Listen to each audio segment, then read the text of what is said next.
Hello, আমি হাল্লা চৌধুরী। আপনাদেরকে অভিনন্দন জানাচ্ছি বাংলাদেশ আইটি ইনস্টিটিউটের পক্ষ থেকে, স্পেশালি এক্সেলেন্সি ল্যাঙ্গুয়েজ লার্নিং হাবের পক্ষ থেকে। আমরা বেসিক্যালি ইংলিশ রিলেটেড যে কোর্সগুলো আছে সেগুলো করছি। তো সেক্ষেত্রে basic grammar, spoken English for kids, spoken English for all আমরা কন্টিনিউ করছি। আপনারা চাইলে অনলাইন এবং অফলাইন দুটোর জন্য আবেদন করতে পারছেন। সেই সাথে আমি আরেকটি তথ্য আপনাদের জানাতে চাই, তা হচ্ছে ইংলিশ ভার্সন যে ম্যাথ আছে সেই ম্যাথ নিয়েও আমরা কাজ করছি এবং সেগুলোও আমরা অনলাইনে ক্লাস নিচ্ছি। সো যদি কেউ ইন্টারেস্টেড হন বেসিক ম্যাথ শিখবার জন্য, সেক্ষেত্রে আপনারা চাইলে আমাদের সাথে যোগ দিতে পারেন। সো আমরা যেমনটা বলছিলাম যে আমাদের ইম্পারেটিভ সেন্টেন্সগুলো যেহেতু আদেশ উপদেশ অনুরোধের মধ্যে সীমাবদ্ধ এবং সেক্ষেত্রে নিষেধাজ্ঞাও থাকে।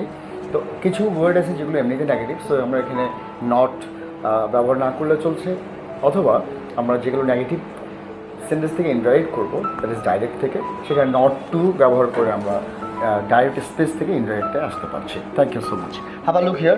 The teacher said to the students not to tell a lie, do not tell a lie, right? Advice. So আমরা এখানে ইনডাইরেক্টে এর পুরোটাই থাকছে দ্য টিচার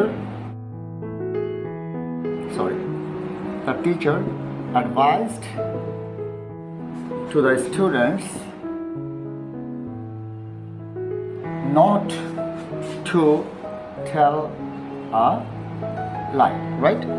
That means এটা যদি অ্যাডভাইস করা বোঝানো হচ্ছে, সো আমরা এখানে লিখছি the teacher advised to the students not to tell a lie. Not to যোগে আমরা এটা ইনডাইরেক্ট স্পেসে পরিবর্তন করছি। Thank you. The next one, the doctor said to her don't run in the sun. এটি কিন্তু অ্যাডভাইজের মধ্যে পড়ছে, এটা কিন্তু কমান্ড করছে না, বিকজ আমাদের ডক্টর যেটি করে সেটি প্রেসক্রিপশন করে, যেটাকে আমরা উপদেশমূলক কথা বলছি। সো আমরা এখানে লিখব the doctor advised here not to run in the San, not to run in the সান। ঠিক তেমনি যেমন the teacher said to the students don't make a noise. So কোলাহল করো না, যেটা সিম্পলি আমরা বলতে পারি যে স্টুডেন্টরা যখন আমরা 3 অধিক বা 4 বা 5 জন থাকবো তখন কথা বললে সেটা নয়েজে পরিণত হয়, বাট পড়াশোনার ক্ষেত্রে কিন্তু সেটি হয় না। যদি পড়াশোনা করি দ্যাটস আনাদার ইস্যু। সো আমরা এখানে লিখবো ডোন্ট দিয়ে আছে, সো আমরা যদি এটা নিষেধ করা বোঝাই, আমরা উপদেশটা অ্যাকচুয়ালি ইটস কমান্ডও না, রাইট? এটা নিষেধাজ্ঞা করছে, প্রোহিবিট করে বা ফরবেইট করে। ওকে, সো আমরা এখানে লিখবো the teacher forbade the students to make a noise. এখানে কিন্তু আমরা not to make a noise ব্যবহার করছি না, বিকজ ফরবিড মানেই নিষেধ করা বা না করতে বলা, নিষেধাজ্ঞা, প্রোহিবিটেড কথাটা আমরা ইউজ করতে পারি। সো ফরবেইট ব্যবহার করছি আমরা এখানে। সো প্রোহিবিট যখন আসলো তখন এখানে নট ব্যবহার করছি না আমরা, বিকজ প্রোহিবিট নিজেই একটি নেগেটিভ ওয়ার্ড। সো আমরা এখানে এটা করছি না। So the teacher forbid the students to make a noise. Hope that you understood. So we'll go for another examples which are very simple to understand. So আমরা যেমনটা বলছিলাম যে আমাদের বিশেষ জায়গাগুলোতে আমরা সেন্টেন্স প্যাটার্ন বুঝি আমরা অ্যাডভাইস বা আদার্স বিষয়গুলো নিয়ে আসবো। ঠিক তেমনি এখানে বলবার বিষয় যেটি, তা হচ্ছে ডাইরেক্ট স্পিচে যদি স্যার থাকে তাহলে আমরা রেসপেক্টফুলি অথবা উইথ রেসপেক্ট দিয়ে ইনডাইরেক্ট স্পিচে নিয়ে যাব। যদি প্লিজ বা কাইন্ডলি থাকে আমরা not need to right please সেই সেন্টেন্সে। আর প্লিজ প্লাস যদি নেগেটিভ স্টেটমেন্ট হয়, ওকে, প্লিজ প্লাস নেগেটিভ স্টেটমেন্ট হয় তাহলে কাইন্ডলি আর বসানোর দরকার নেই, অন্যান্য ক্ষেত্রগুলোতে আমরা কাইন্ডলি ব্যবহার করবো। Okay, for example the man said to the জাজ sir pardon me please. So sir address করা আছে এখানে, আমরা এখানে বলছি pardon me please. That is যিনি অভিযুক্ত অ্যাকিউজড পারসন, তিনি বলছেন আমাকে ক্ষমা করে দেওয়া হোক। তাহলে আমরা এখানে বলবো the man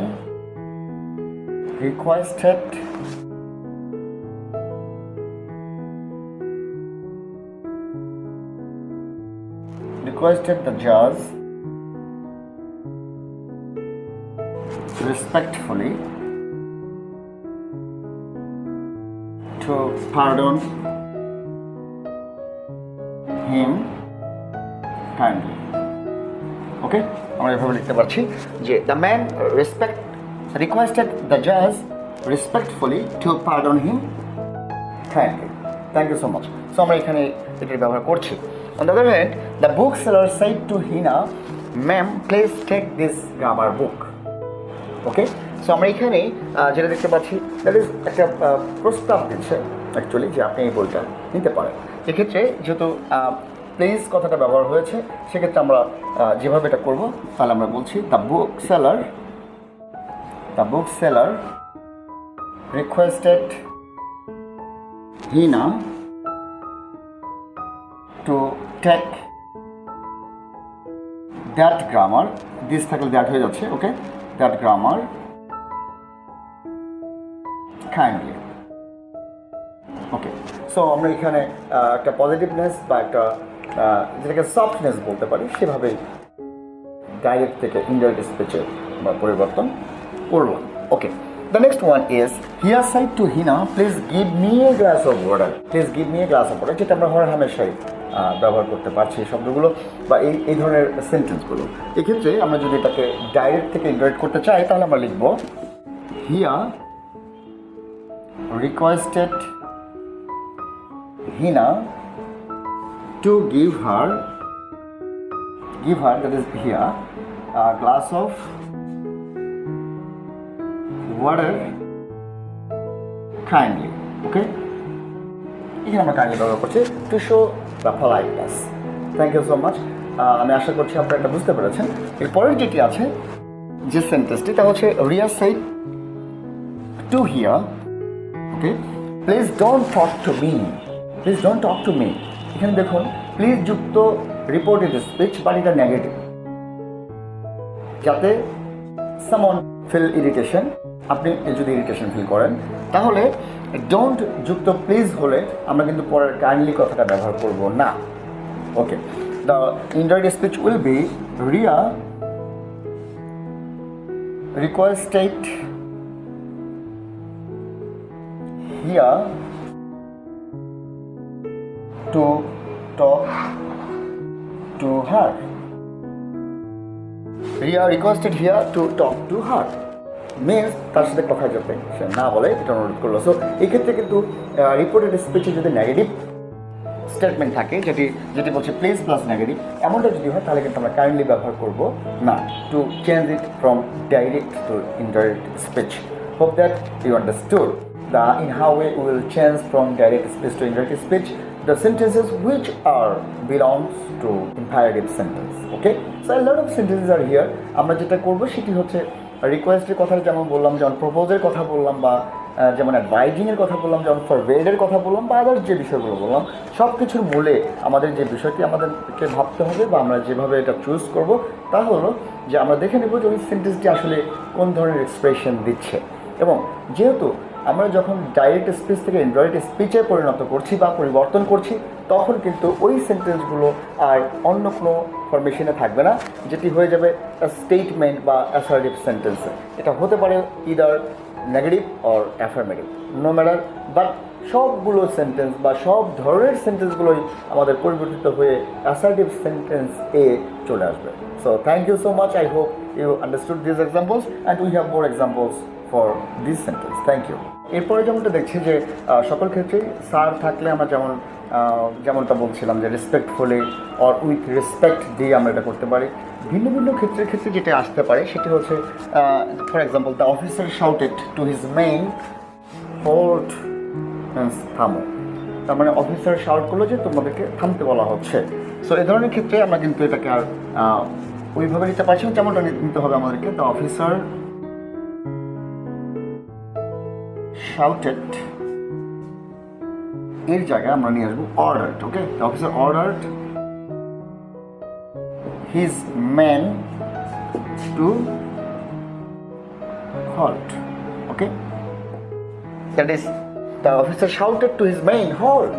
So in that speech হচ্ছে the officer ordered his men to halt. Thank you very much. আমি আশা করছি আপনারা এটা বুঝতে পেরেছেন। তো ঊর্ধ্বতন কর্মকর্তা যখন তার অধস্তন যারা আছে তাদেরকে যদি অর্ডার করে বা কিছু বলে বা শাউট করে তাহলে আমরা ধরে নিচ্ছি this is order. Okay, so এরপরে আমি যেটা বলতে চাই তা হচ্ছে যে হিডেন মিনিং যুক্ত যদি কোনো ডাইরেক্ট স্পিচ থাকে সেক্ষেত্রে আমাদের দুটো অপশন আছে। একটি হচ্ছে আমরা ইদার টেল ব্যবহার করতে পারি অথবা আস্ক ব্যবহার করতে পারি। আবারও বলছি যে আমরা এতক্ষণ ধরে বা আমাদের অতি আগের যে ক্লাসগুলো বা আগের এপিসোডগুলো থেকে আমরা যে রুলস বা যে রেগুলেশনগুলো জানতে পেরেছি, এর এমনটা যদি হয় যে এগুলোর কোনোটাই আমি বুঝতে পারছি না, এটা প্রপোজাল বুঝতে পারছি না, এটা অ্যাডভাইস বুঝতে পারছি না, এটা সাজেশন বুঝতে পারছি না, যদি এমনটা হয় তাহলে আমরা সরাসরি ডাইরেক্ট থেকে ইন্টারেক্ট করবার জন্য টেল দ্যাট ইজ টোল্ড অথবা আস্ক দ্যাট ইজ আস্কড কথাটি ব্যবহার করতে পারি। ফর এক্সাম্পল, এখানে father said to me go home at once, এটা কিন্তু অর্ডার করেছে, রাইট? বিকজ এই সেন্টেন্সের মিনিং কেমনটাই দিচ্ছে। সো আমি এখানে লিখবো father ordered me to go home at once. Okay? Father ordered me to go home at once. So, it you ordered. But have a look here for the next examples. That is, he said to me, don't do it.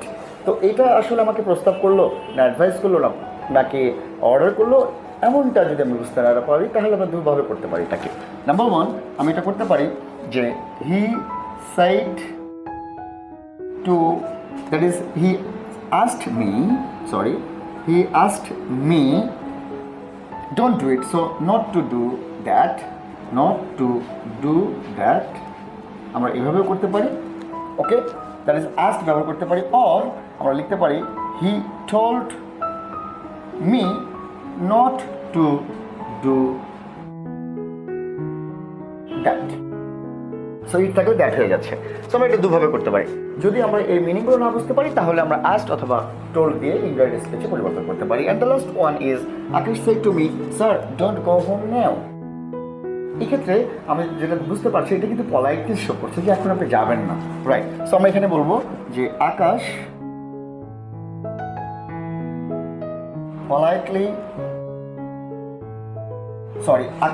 told me politely